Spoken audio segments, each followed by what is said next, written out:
Hello and welcome to the Evolve Pipedrive podcast. We talk all things Pipedrive, sales, apps, and the Pipedrive marketplace. My name is Bruce Bignell. I own and run Evolve, the technology consultancy based in the UK, working globally. We specialise in helping small and scaling businesses get the most out of Pipedrive with implementation, consultancy, and training. Today, I have the great pleasure to be joined by Hans Kjellberg, the Customer Success Director at Dear Lucy.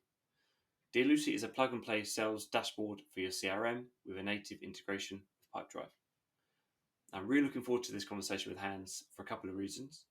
One, because Hans is an expert in his field, having worked as a marketing intelligence consultant for around 10 years now. I'm really looking forward to understand how he thinks.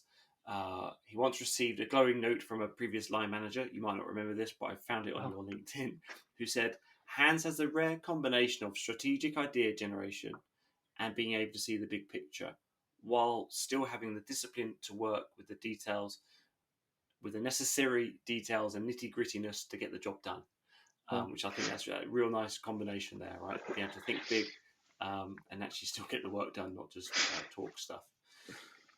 And two, because Hans has first-hand experience of helping companies with data-driven management shortcomings, which is something that we at Evolve come across all the time.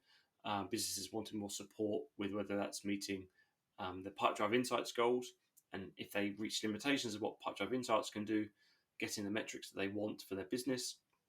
Using a system like Dear Lucy enables them to either use other data from Pipedrive and or from other systems to give them what the business needs. And Dear Lucy is on the Pipedrive marketplace. We'll have links in the description for you to try out below. So, Hans, welcome. Please can you introduce yourself and Dear Lucy to our audience? Thank you, Bruce. My name is Hans. As mentioned, I'm the Customer Success Director at Dear Lucy. I've been with the company close to, I think it's 5 years now, and working with primarily as my role, making sure all our customers are as happy and successful as they can be with Dear Lucy, but primarily a lot also in the implementation, making sure that our new customers really get set up and get the most value out of our platform as they can as soon as possible, really. Dear Lucy, as a company, we're about 6 years old. We started off, if I take a little bit background of the company, making pretty much custom integration. So trying to solve the problem with kind of being the one insights portal that combines all different types of data sources into the one portal that would tell you the truth about all your areas of business. And whilst doing that for the first few years, we realized what we're really good at and what our customers really like from us are our solutions for sales. So our CRM connection solutions. And what we did then as a business was really that this is much more scalable. So through the CRMs, we have fairly standard APIs that we can work with and these kind of things. And we were able to set up these kind of ready-made dashboards and KPIs and metrics, if you like, for our customers, so they could get started instantly with more than 300 sales metrics at the click of a few buttons. So that's where Dear Lucy comes from. We realized that this is what we're really good at. There seems to be a lot of demand from customers around this. And it's an exciting journey. There's a lot of new solutions out there. We've been in the game for a while. But happy to say that Dear Lucy is growing very quickly and seems to have found a very good product market fit where we operate today. Nice. And what does that mean with the obviously you've got your role there? It sounds like you quite early in the business, right? So you've seen the change and whatever they've been maturing. As you're maturing, is the business leaning into hiring more dev and making the product better? Is it leaning into partnerships as a number of people are, or are you right now in a moment where you're just trying to focus on the customer experience to make sure that you're delighting the people that are actually using it? Where are you at as a business? Yeah, we're not done on any of those fronts, so I think all apply, right? From my perspective, it's mainly about the the customer experience. So making sure that's as flawless as possible. And I spend most of my days talking with customers. So I know what they want. I have at least a pretty good idea of what they want and where we should develop the tool to make it better, and the services, of course. From a product side, there's about a million things we want to do. Can't do them all at once. But we're also taking a bit careful approach there, because one of the things that our customers do love about Dear Lucy is the simplicity of it all. And I can go into that a bit more later on as well, what makes Dear Lucy different in the eyes of the user, so to speak. But then from a sales perspective, I think for sure we do have partners. We work with partners as well. But I think we operate out of Finland and Helsinki, but I mean, 60% of our new business comes from North America this year. So it seems to, it's taking a life on its own also, but we do realize a lot of potential selling through partners as well. So where do you think that's come from? Is that organic growth, and people just searching for, they need more reports? That obviously these CRM systems, whether it's Pipedrive or whether it's any other systems, because I always think of it in two layers, right? So you've got your individual contributors that might want to run better reports for themselves to perform better, and then you have the management layer that wants to be able to look at the levers to pull to make change within their business. So where does that where does Dear Lucy fit in there, and who would be making those decisions to reach out to find a solution like yours? Yeah, I think it. How to find Dear Lucy? I think most of the growth we've seen, especially from North America and the UK, big and the second biggest kind of new market, that's been very much organic. But I think we found a place on, especially certain kind of keywords when it comes to recurring revenue reporting and these types of things, where we have a really good solution, and that seems to people seem to find us quite easily through the marketplace, or then through just searching on the web. We seem to catch a lot of attention from that. But second most important, I think, is we've got some very happy customers, and a lot of our new leads are coming from referrals. And the people that are our customers, it's typically we deal with chief revenue officers, VP of sales, in some cases also CEOs, that are really looking at kind of sales insights and what they can get out of the CRM or Pipedrive they're using today. And then there's that little extra that they need to kind of have to really make it fit their business and kind of understand where they're going with their sales. And that's typically where Dear Lucy can come in and really help them out. Is there a size of business that really fits Dear Lucy?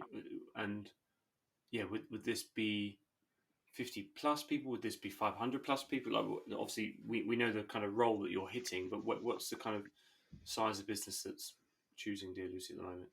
I think the ideal size is really when you start having more than, I would say, around 200 people in the organization. So if I think about a sales team of about 10 to 50, that's really where a need for Dear Lucy comes in. I think before that, Pipedrive Insights can handle a lot of the demands that are there. It's quite easy to use and easily.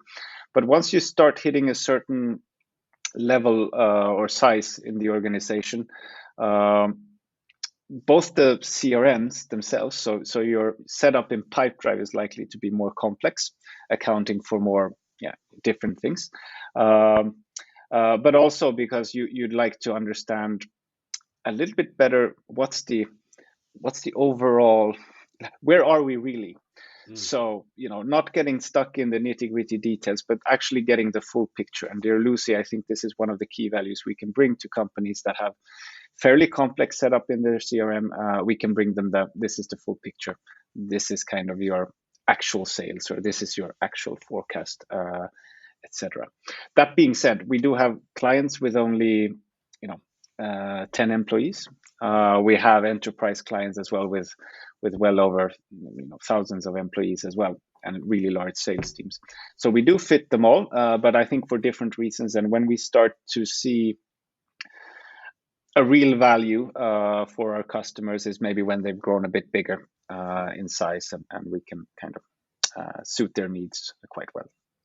Yeah, no, understood.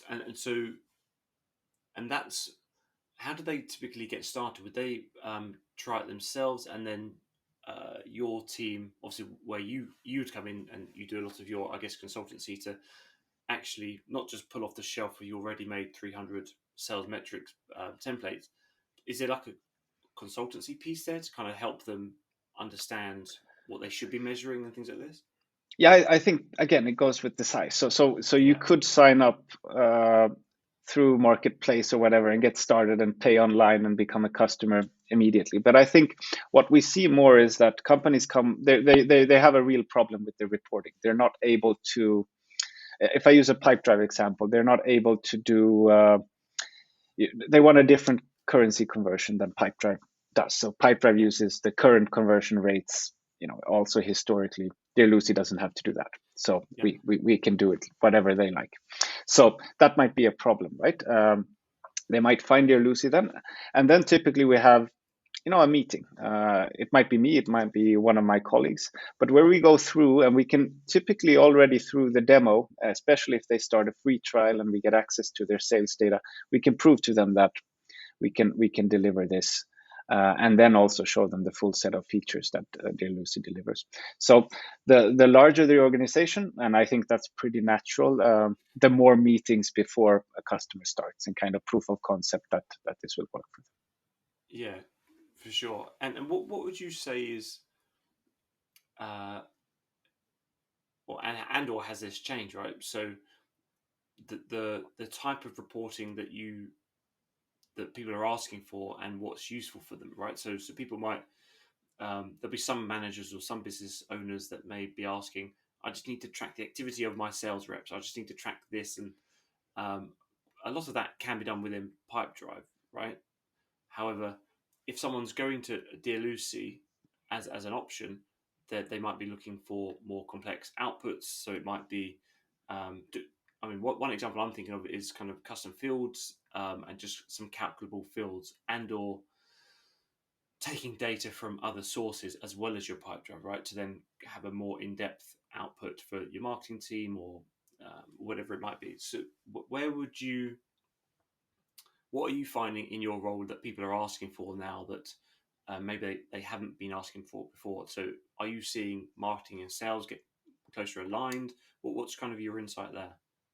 Yeah, and I can go on for a while about this, but I think the combining of marketing and sales, right? It's been something that has been asked for, I think, quite a few years, but it's now pretty much possible. And we have clients. So let's say they're using, one thing being activities or Pipedrive leads, which exist now, and we can basically close the full funnel from contact created to deal won. But this could also be done. So some clients, because if you take HubSpot marketing, which has been around for I don't know how many years, but I mean the marketing side of HubSpot has a very large client base, right? They might be using Pipedrive CRM, and through some customizations on their end, we've done it for a few clients, combine contact created in HubSpot, one deal in Pipedrive, which is pretty cool. Apart from that, using kind of the how much was actually marketing generated sales and what's the conversion rate from this lead source and these kind of things. We spend a lot of our time on that and kind of bringing insights for them also where to put the investments when it comes to marketing, following these kind of things. Another area which I think, or two other areas which are high in demand now, I believe that maybe weren't a few years ago, but this might be different also because we're based in the Nordics and now we have more international business. So I don't want to sound like a know-it-all here, but at least on our end, we seem to hear a lot more requests about recurring revenue, right? Yeah. So how to actually visualize recurring revenue, and I know you can do this in Pipedrive Insights and other CRMs too, but there's typically tweaks needed that might not be possible in the native CRM solution. Um, Things such as, we don't want the month or the subscription amount to be split up evenly. We want to have it in different ways, and I'm going to show a little bit later all the different variations we can do there. Nice. But a lot about that. So SaaS kind of recurring revenue amounts and actuals for sure, but then also the forecasting of that. So being able to predict where your SaaS or what's your ARR base at the end of the year and these kind of things. And no case is the same. There's typically always some reason why they need it differently than it's done.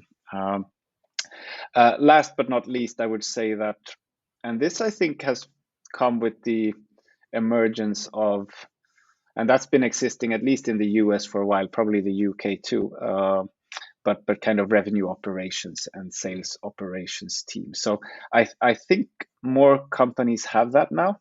There's more data available. So there we're talking a lot about pipeline snapshots, pipeline waterfall. So what happened to our predicted forecast? How many of those deals closed? How many slipped?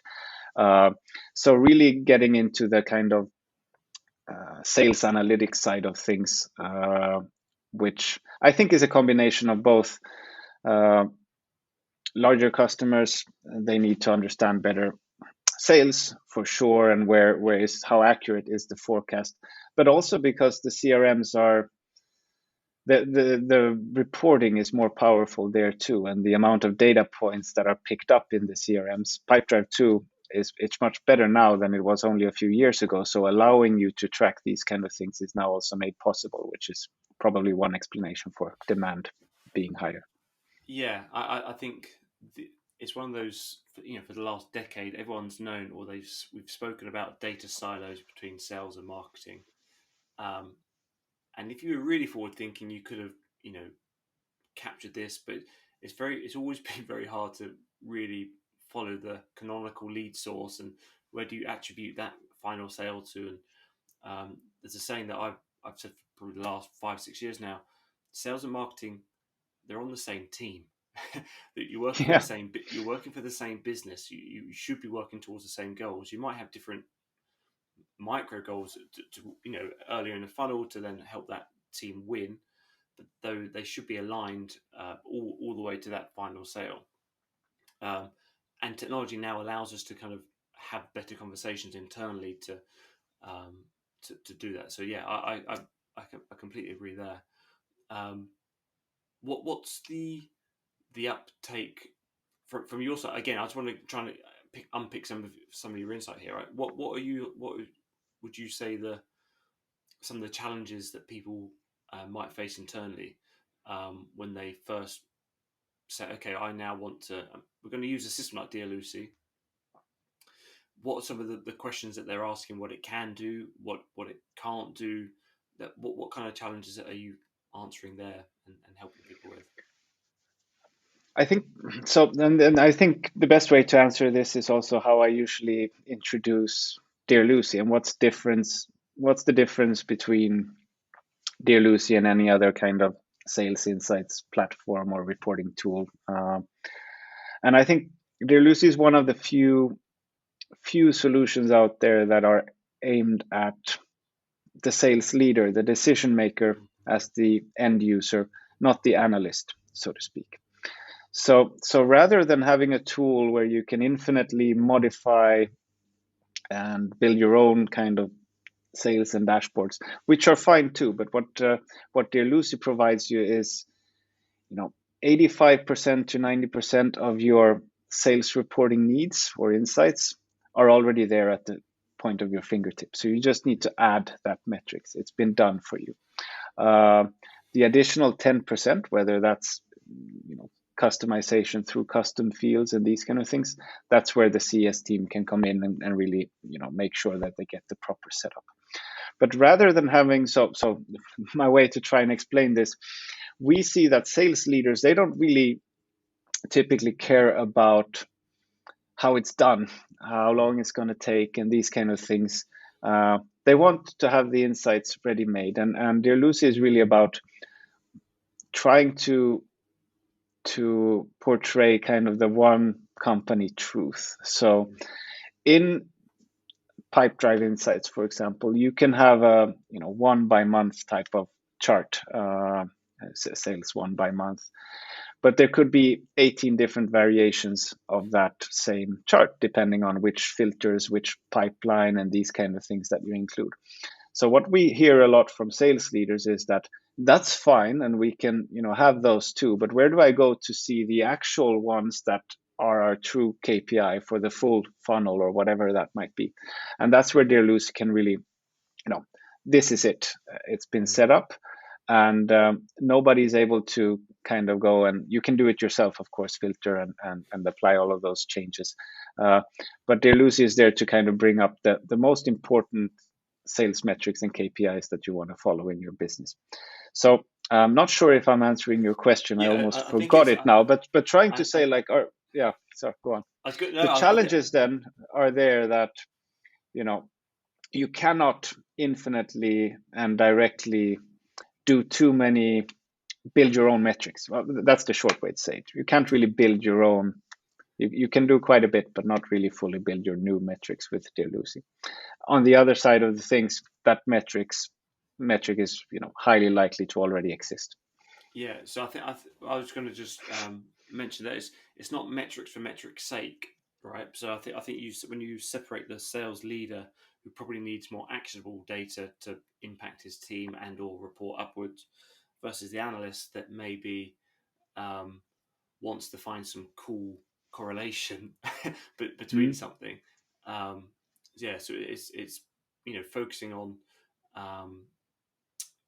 things that actually impact your customer and impact the business versus just measuring for measuring sake. I think that's the thing, and like I mentioned, now we have a lot of ready-made metrics. I'm actually not sure how many there are, but there's probably more than what I've said. But these are all based on best practices. So we've done hundreds of implementations for different sales teams, large and small, and it keeps centering around the kind of core sales KPIs, and they're in Dear Lucy also. Then you might, whenever we, there might be some different ones, and then we can, apply those too. And whenever we hear of a new type of metric or a few clients that are in demand, it's immediately added to the product as well, so it's available for all. So in most cases, it's rather than spending, doing new types of reports for every board meeting or every weekly sales meeting, Dear Lucy is your place to go for real-time sales insights, just readily there. Yeah, nice. So what does the future look like? Obviously, you mentioned they adding the reports and things like this, but what does the future look like for Dear Lucy from a roadmap standpoint? Like I mentioned, I think there's quite a lot of competition, so I won't say too many details, but I think it's fair to say that improving kind of some of the things self-service, there is a lot of demand there, and we have RevOps teams who would like to do some of the changes and play around with the data a bit more. So I think it's safe to say that more self-service features than currently available will also come into the tool. And then I think it's just about automating a lot of what's already out there. So we work with customers, for example, when it comes to forecasting and goal setting.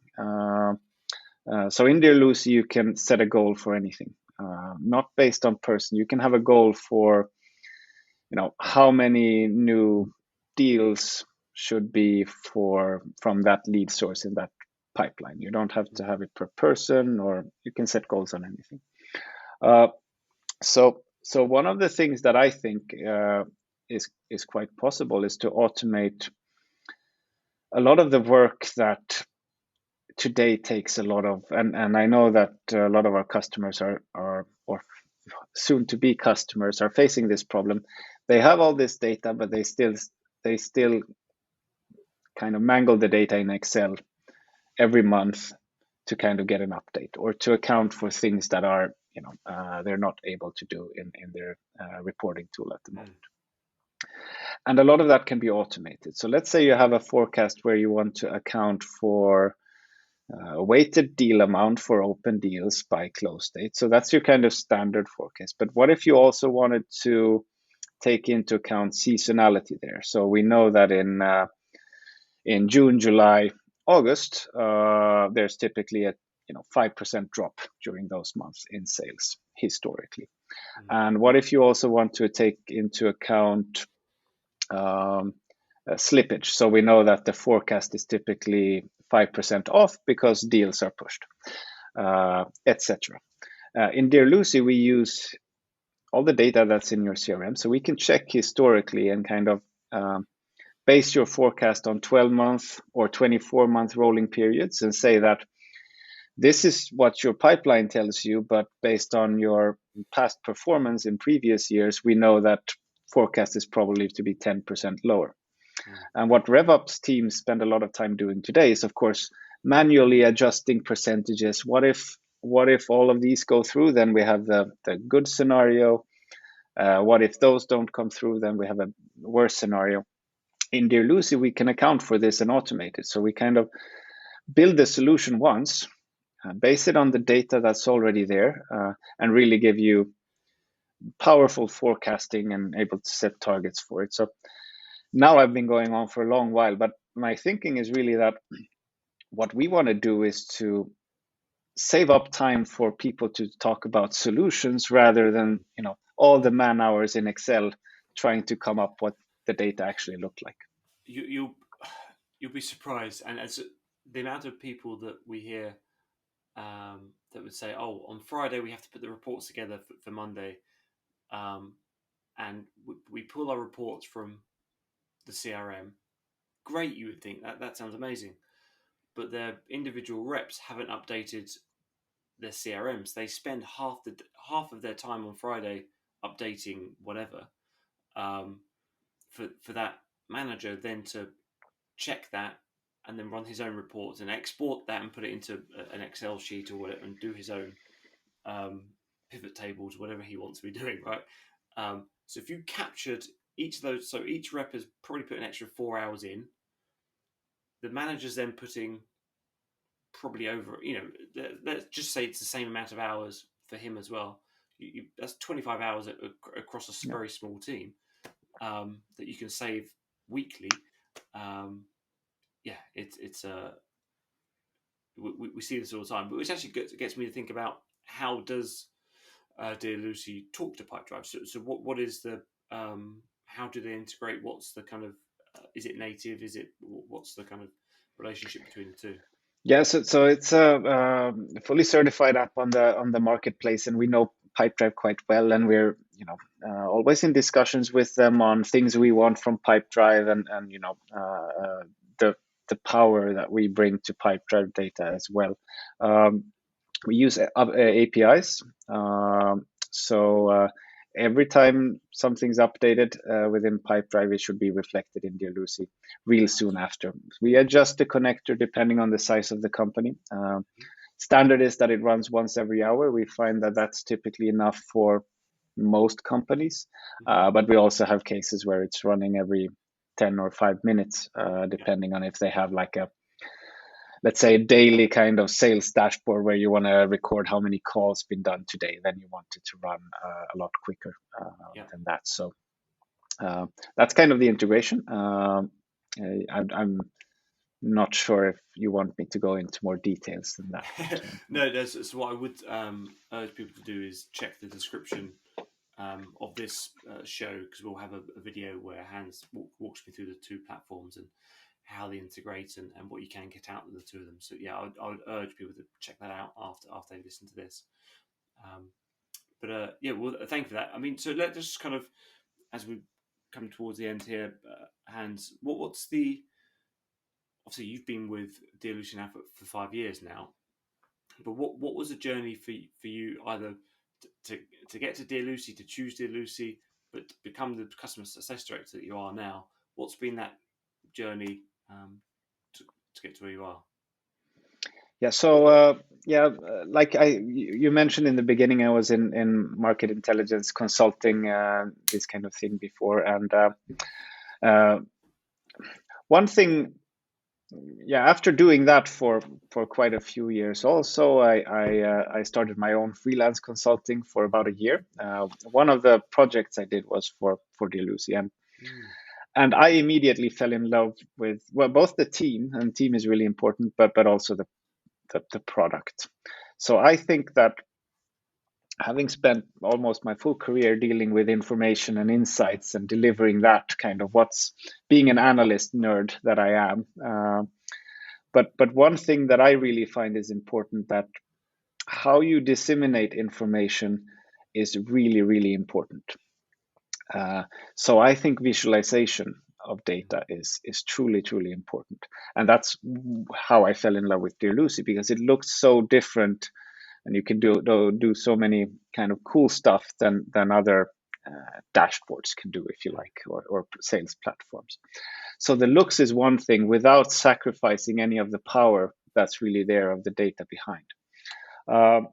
The journey since then has been a lot. I mean, we're a small team still. We've tried and error, like you should, I guess, in a startup. We've tried so many things that were wrong. We tried many things that were right, and we're still trying out new things. But I think, like I mentioned a few minutes ago, also seems that we're now on a very good kind of product market fit, uh, and the product has evolved so much since I started. If I say we went from being uh, kind of custom integrations built, kind of large projects type of implementations, to something that can be set up within 30 seconds, which is really cool. And the Yeah, product keeps getting better.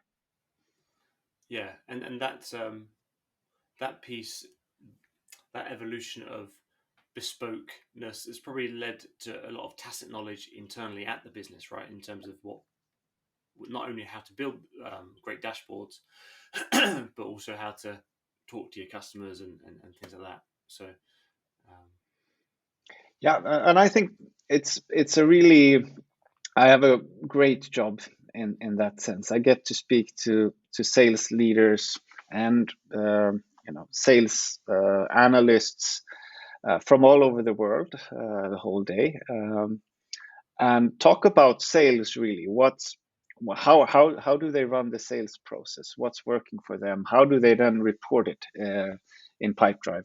mm, Uh, and it's a lot of fun, and it also gives me the privilege of being able to talk about what I see many other customers in a similar kind of business or industry doing. So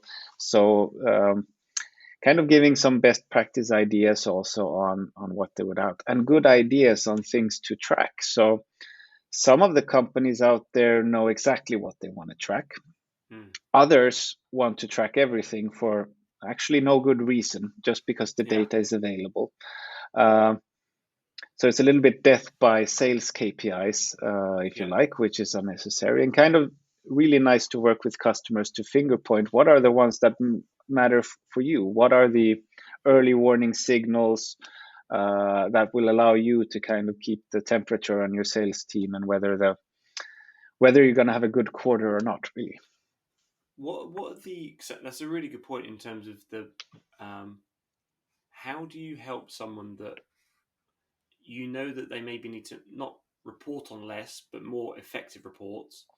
Again, we mentioned earlier about the metrics for metrics' sake. How do you begin to communicate with um, someone or inspire them that there is another way, right? You don't have to report on everything.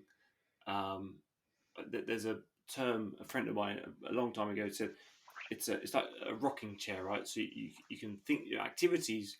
If you're measuring your activity on a rocking chair, you're doing loads, Yeah. but you're actually not going anywhere. You're not. It's not helping you achieve anything.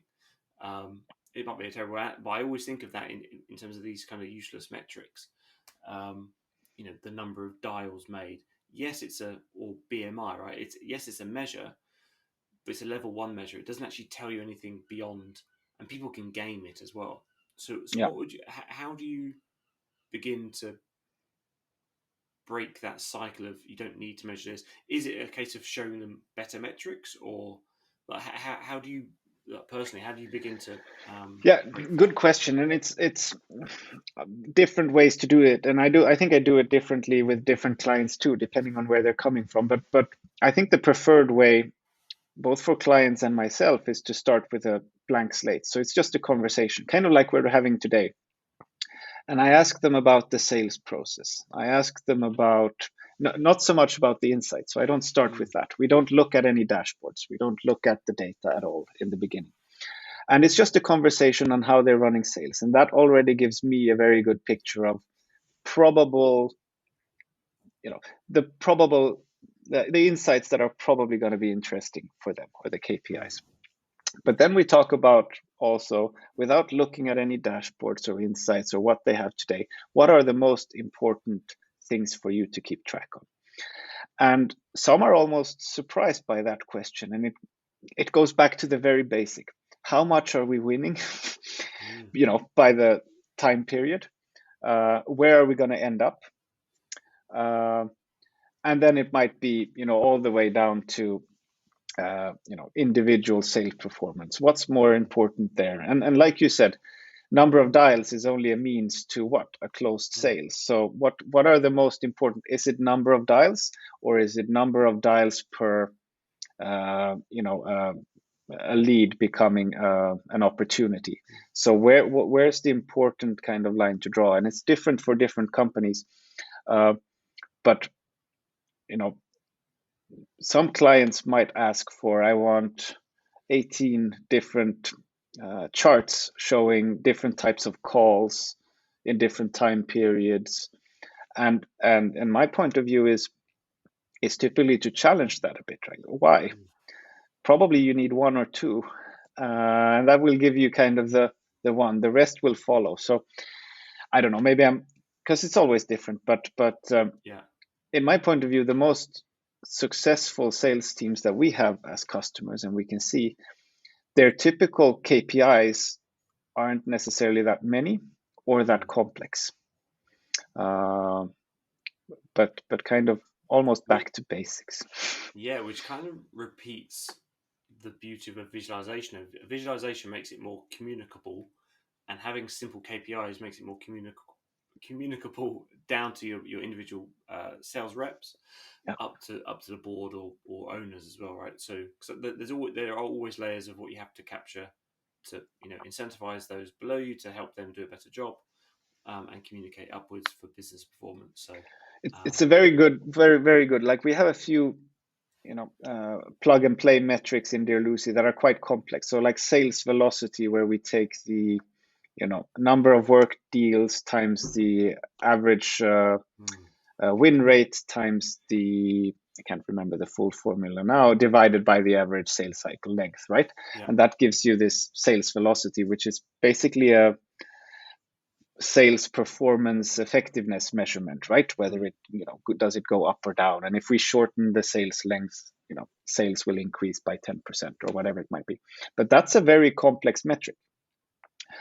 And just because it's available with the push of a button in Dear Lucy doesn't mean that most companies should have it, exactly for the reason you just explained, because most people won't understand what it means. And in my opinion, it's kind of a metric used. What it translates to, right? So exactly. What activity does it translate to your reps performing?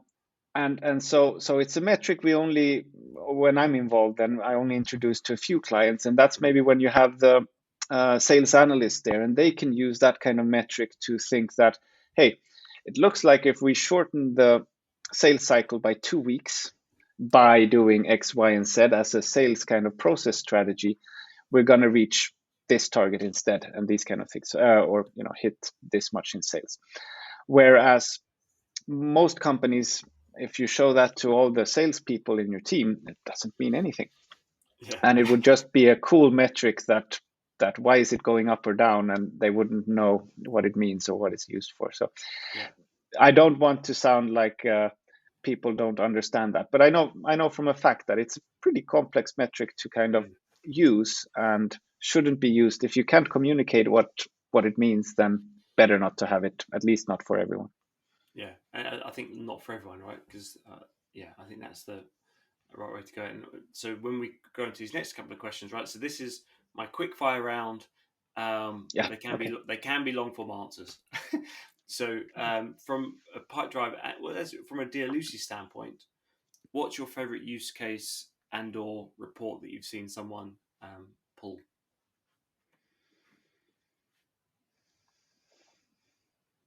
Can I? Is it sales velocity? No, it's a sales one-on-one dashboard. So set up so you can measure each sales reps on a combined set of or kind of common set of metrics, really explaining whether someone's gonna hit their target or not, and who's performing and who's not, and then guiding the sales leader on this person needs more help, assistance, this person's doing well. I've seen really good examples of that. And top tips for people getting started using Dear Lucy, and some tips and examples of how people can get the most out of it if they want to excel. So people that are already using it and they want to excel. So getting started and tips to excel. Top tips: don't build too many dashboards with too many metrics, just because there's no seemable limit to it. When you start with Dear Lucy, you get started with 3 use cases already built based on best practices that seem to be. Best example we have: build one more dashboard yourself, combining the metrics that you really want to have for a specific use case. And that's actually a tip by itself. So we see that most customers that really succeed with Dear Lucy, they base it around the use case. So it's a dashboard for the weekly sales meeting, or it's a dashboard for the board to go through sales performance, or it's a one-on-one sales dashboard, or a dashboard for an info screen in the office. So start with a use case. Don't cram as many metrics as you can into one, but have each dashboard tell a story, a picture, and give you insights around that. Okay. And for people looking to get the most out of it, that are using it, are there any features and or examples that they might want to lead into? This is where you come in and get more into the custom fields. So you can always add yourself custom fields as filters to any dashboards and these kind of things, and that's all self-service. But then it's also a conversation with us at Dear Lucy to build bespoke metrics and tiles. So we want to segment by custom fields in different colors, using their own colors and these kind of things. Having their pictures next to the name and these kind of things. So I think the next level is really where it turns to bespoke and customized stuff, both in terms of look and feel, but also in terms of the data we're reporting on. Brilliant. Yeah, it's really nice. It's one of the first things I always recommend to users of Pipedrive. Put your profile photo in at the top, right, and it just kind of personalizes the whole journey for everyone throughout the system. So yeah, I think that's quite a nice little piece there. Any Pipedrive feature requests? So I know you know Pipedrive. You speak to a lot of people that know Pipedrive. Pipedrive themselves do listen to this podcast. Is there anything that you would like to see within the platform itself? Yes, and we've asked Pipedrive for this too, and I think top of my head, there's many, I'm sure, but we'd love to be able to embed Dear Lucy inside of Pipedrive. Okay. So when you log into Pipedrive, you can actually see as the front page, right? You log in and you see your most important individual metrics, and then you can go on and do the deals kind of things. But embedding, I think, would be the top request towards Pipedrive.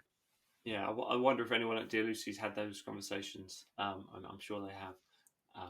So we can see what happens there. But Hans, thank you so much. That's been great chatting with you. That is it. That is it for this week. And if you'd like to get a demo and or your own free trial, we'll check the links in the description below. Thank you for listening to the Evolve Pipedrive podcast. We're talking all things Pipedrive, sales, apps, and the Pipedrive marketplace. At Evolve, we're helping businesses that are on Pipedrive or considering the CRM switch to get the most out of Pipedrive, because you know your business and we know Pipedrive. I hope you found this insightful. If you have, please consider liking, subscribing, and sharing with someone that you will find it useful. And do drop us a note if there's any questions or guests that you'd like to come onto the show. But Hans, once again, thank you so much. Big thanks, Bruce. Thank you. Cheers.